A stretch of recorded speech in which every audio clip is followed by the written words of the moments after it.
안녕하세요, 여러분. 1번부터 풀어볼게요. 1번. 부동산 경기 변동에 관한 설명을 옳은 것을 골라보랍니다. 1번. 부동산 경기는 지역별로 다르게 변동할 수 있고, 서울은 좋은데 부산은 나쁠 수도 있고, 부산은 좋은데 서울은 건축 경기가 나쁠 수도 있잖아요. 같은 지역에서도 용도별 시장에 따라서 주거용, 상업용, 공업용, 얘를 세부 시장이라고 얘기할 수도 있어요. 달라질 수 있죠. 주택은 많이 지어지고 있는데 상공은 적게 지어질 수도 있고, 상공은 많이 지어지는데 주택은 적게 지어질 수도 있고, 이런 개념입니다. 그 다음, 그래서 지금 1번이 맞는 거죠. 지역별로 다르고 같은 지역에서도 용도별 시장별로 다른 변동 양상을 보일 수 있더라. 1번이 맞는 답이에요. 2번. 부동산 경기의 측정지표, 3대 중요 측정지표 기억나세요? 부동산 경기는 건축 경기였죠. 건축 경기. 그래서 건축 경기를 잘 알 수 있는 가장 중요한 지표는 건축량이었어요. 건축량이 늘면 거래량이 늘죠. 그리고 거래량이 변동되면 가격이 변동돼요. 이게 3대 중요 측정지표였죠. 그때 제일 중요한 건 건축량이었습니다. 건축량을 세 가지로 쪼갰었어요. 건축 허가받고 착공에 들어가서 완공한다. 허가, 착공, 완공, 선행, 동행, 후행 기억나세요? 그래서 건축 허가량은 선행 지표인 건축 허가량과 동행 지표인 건축 착공량이죠. 순서대로 기억하시면 돼요. 그래서 바뀌어 있네요. X. 3번. 일반 경기가 호황이면 모든 투자분의 수익률이 높으니까 비수익성 부동산인 주거용 부동산은 투자를 안 한다고 했어요. 상대적으로.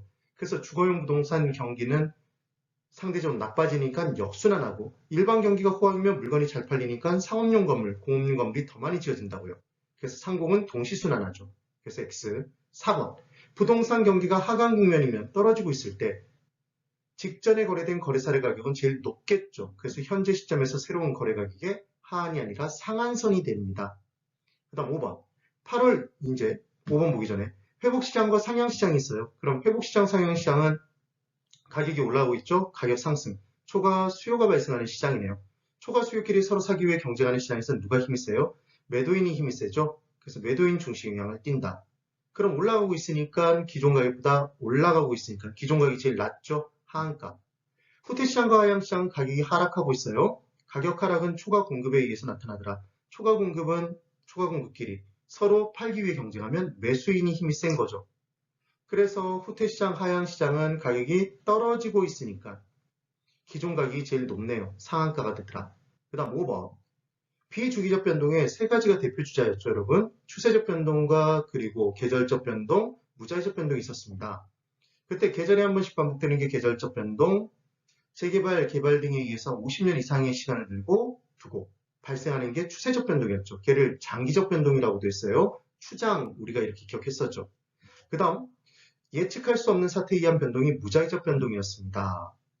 8월 21일 이게 함정이죠. 8월 21일이니까 계절적 변동 그러시면 안 돼요. 부동산 정책이니까 정책 변화는 예측할 수 없더라.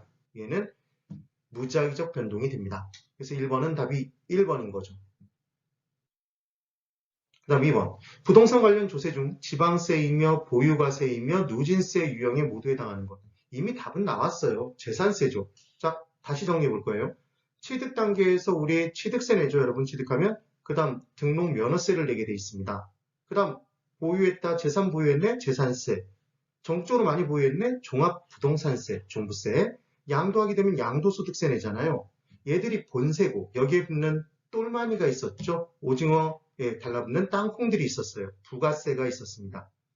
그래서 농어촌 특별세와 지방교육세가 있었는데 취득 단계에 붙는 취득세와 등록면허세에는 농지가 둘 다 붙죠. 그래서 외울 때 어떻게 외웠다고요? 농지를 취득한다 이렇게 외웠죠. 취득. 그 다음 보유세, 재산세와 종부세 그리고 양도소득세는 하나씩만 붙어요. 얘들이. 똘마니가 하나씩만 붙어요. 그래서 얘를 기억하는 방법은 재산세에 뭐가 붙어요? 지방교육세가 붙죠. 그 다음 종합부동산세에는 뭐가 붙어요? 옹이 붙죠. 옹, 농어촌 특별세가 붙는다고요. 그 다음 양도소득세 얘도 농양 이렇게 기억해 보면 되죠. 얘를 뒤집어 보면 얘와 비슷한 글자가 나온다는 말씀을 드렸습니다. 그래서 MM으로 지금 재산세에는 C가 보여요. 여러분 지방교육세가 그렇게 기억하시면 되죠. 그 다음 옹 이렇게 기억하시면 됩니다. 꼭 기억해 보세요. 그래서 지방세이며 보유과세이며 누진세 구조인 건 재산세가 되겠죠. 그 다음 금액이 작은 건 지방자치단체가 갖고 지방세, 금액이 큰 거는 국가가 받죠. 국세입니다. 취득세, 등록면허세는 별로 크지 않아요. 재산세와 종부세 중에 종부세 부담이 커서 엄청나게 부담이 커진다고 얘기하고 있잖아요. 얘 국세겠죠. 양도소득세 금액이 크죠. 국세입니다. 기억 꼭 해보세요. 그래서 2번의 답은 2번이죠. 3번. 대상 부동산의 순영업소득을 구해보래요. 그럼 순영업소득 계산할 때 가공기, 조순까지 하면 되죠. 조와 순 사이에는 경을 집어넣으면 돼요. 그럼 이제 주어져 있는 내용의 내용들로 계산을 한번 해보는 거죠. 건축 연면적이 2000제곱미터랍니다. 유효 임대 면적 비율은 80%예요. 건축 면적, 연면적 대비.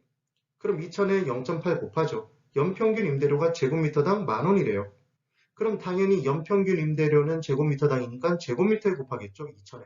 그래서 얘들을 싸그리 다 곱한 게 바로 가능 총소득이에요. 그럼 2000에 계산기로 뚫을 때 2000 곱하기 0.8 곱하기 10,000이죠.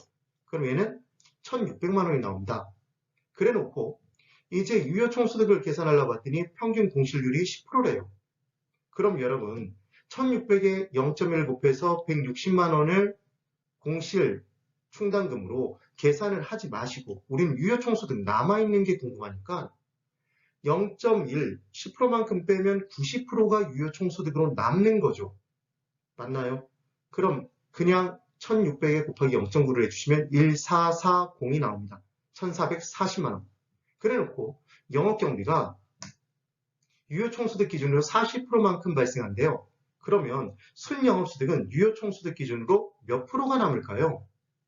40%를 빼면 60%가 남겠죠. 그럼 1440, 1440에 우리 계산기 쳐놓은 거에 곱하기 이제 0.6을 또 쳐주시면 되죠. 그럼 864가 나오게 돼 있어요. 그래서 정답은 864만 원입니다. 그러니까 지금 이 부분에서 1440에 곱하기 0.4를 해서 영업경비를 계산할 필요가 없다는 게 포인트인 거죠. 그럼 계산기로 두들 때 그냥 순서대로 쭉 눌러가면 답이 튀어나오게 돼 있는 거죠. 답은 지금 3번인데 여기에 함정이 있어요. 연간 부채 상환액은 순에서 빼는 저당이잖아요. 세전 현금 수지를 계산할 때 계산하는 거죠. 그러니까 지금 이 내용 주어졌다고 해서 사용하는 순간 틀리게 되는 겁니다. 주의를 꼭 해주세요.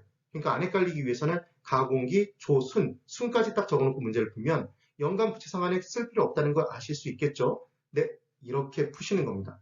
꼭 기억하세요. 각각의 공실충당금 10% 발생했다. 그리고 영업경비 40% 발생했다. 그 금액 계산할 필요 없다. 공실이 10%면 남은 건 90%, 0.9를 곱하면 되고 영업경비 비율이 50%면 0.5 곱하면 되는 겁니다. 영업경비 비율이 40%면 60% 남네요. 0.6을 곱해주시면 돼요. 네, 오늘 여기까지입니다. 대단히 수고 많으셨습니다.